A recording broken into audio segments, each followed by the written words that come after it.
Hello, hi everyone. How are you? Um, I'm a little bit hungover, but I'm gonna try to make this work. My name is Leon, founder at Wink, but we used to be called Only One. Essentially, we are a creator monetization platform, allowing creators to sell content on a trustless payment rail, which is obviously Solana. So, I want to first present to you I think, a more interesting use case of blockchain to a very particular group of users that are heavily censored in the Web2 space. So every year, there's more than $10 billion transacted from fans to creators in a way that is P2P, right? So they would buy content, subscribe, they would tip, they would do video calls and everything. And roughly speaking, there's 3 million creators, there's 300 million fans, but the financial censorship has been rising in the past few years, more so than previous. For example, okay, I hope this is PG, but Belle Delphine famously done this stunt where she sold her bathwater and she made 90K USD. PayPal just said, you know what, I'm not going to give you that money because it's unethical business. So she made a tweet about that. Patreon, one day their payment processor just suddenly said, these are fraudulent transactions, because the reality is most banks and payment processors do prefer to work with businesses, not individuals, because the amount of KYC, the uncertainties, and like if that's actually them, all that good stuff, they just kind of censored them for a while, and then a lot of creators lost subscription. And this is more recent. Last year, one of the biggest tipping website called Wish Tender actually was shut down by Stripe because of a very abrupt change in their community guideline.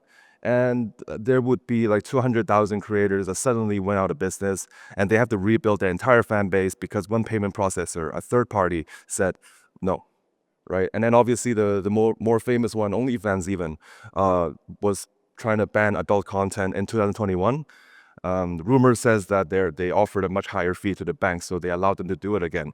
But I think the take-home story here is that these are literal cry for help from creators because of payment processors and banks being one of the biggest blocker for them to make their living. And for a lot of them, this is their entire way to make money.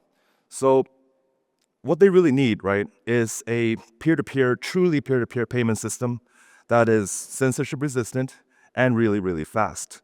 So when we started this company, we're like, okay, we need this. And Solana was kind of the only one available that can offer us the scalability and censorship resistance that we need. And so that's why we decided to build a creator monetization platform on Solana. And just to quote Lily from Breakpoint last year, Solana is for applications. I personally also do a lot of degen trading, all the NFT and all that good stuff. But we're also trying to build something for the day-to-day consumer outside of the crypto conferences, outside of Twitter. And I think these creators is basically, I would say, one of the most censored group in the world. And someone's got to build it for them. And we're going to try to do that. So some of you might remember our company before we rebranded to Wink. We were called Only One. Last year, we did like a little campaign with Ansem called this Ansem's Angels thing. And Jaylene sold a few passes that allow you to date her. And this probably cannot happen on OnlyFans because they have their own restrictions about this stuff. But we've rebranded to Wink. Essentially, we are a content subscription site with a trustless payment system and a lot of sales optimization tools, different CRM tools, because most people might see OnlyFans and think this is just Twitter with a pay button. It's not. There's a lot of tools that allow these creators to really monetize and connect with their fans, learn more about them, buying behavior, and all that. So I'm just going to run through some of our features real quick. Oh, and so to date, we've done roughly 3.5 million in GMV. It's not an astronomical number when you compare with the DeFi people, but we're really proud of this because every single dollar spent on this platform was done in a non-speculative way. Everyone's trying to buy content, buy memberships, and creators are making money by selling actual content, right? So we do have KYC. We take legality very seriously. We work with some sub and stuff. So yeah, hopefully this is going to grow a lot more this year. But what do we offer? So we can sell memberships. These payments are all instant.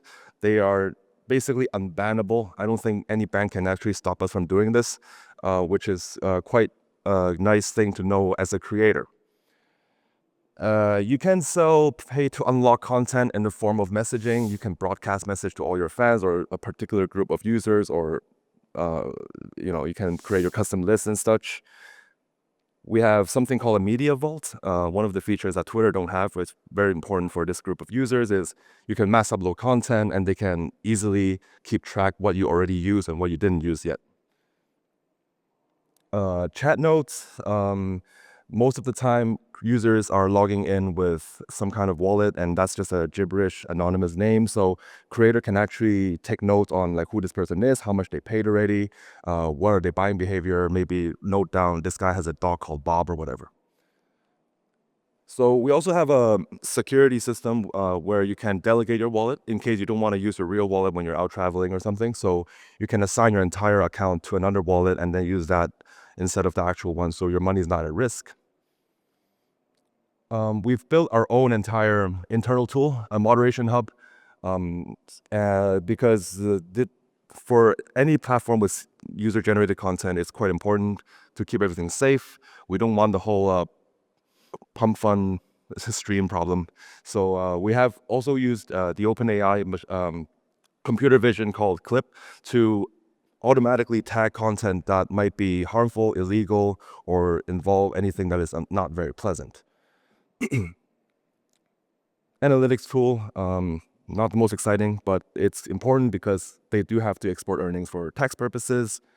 And finally, we have a retention feature, I would say, where you can basically part of the fees that we take are used to buy back our own token, and this will be vested back to the creators. And if they don't claim it within 2 weeks upon every tranche, they would lose it we're going to burn it. So this is a way for us to retain users and let them own a small piece of the company, so to speak.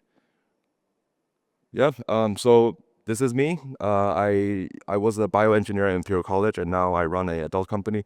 Our CTO, Kenta, he was one of the founders of Perlin Network, TO Fellow, and head of AI at Naver or Line app. So yeah, I would welcome any question. I expected this to take much longer, but yeah, thank you.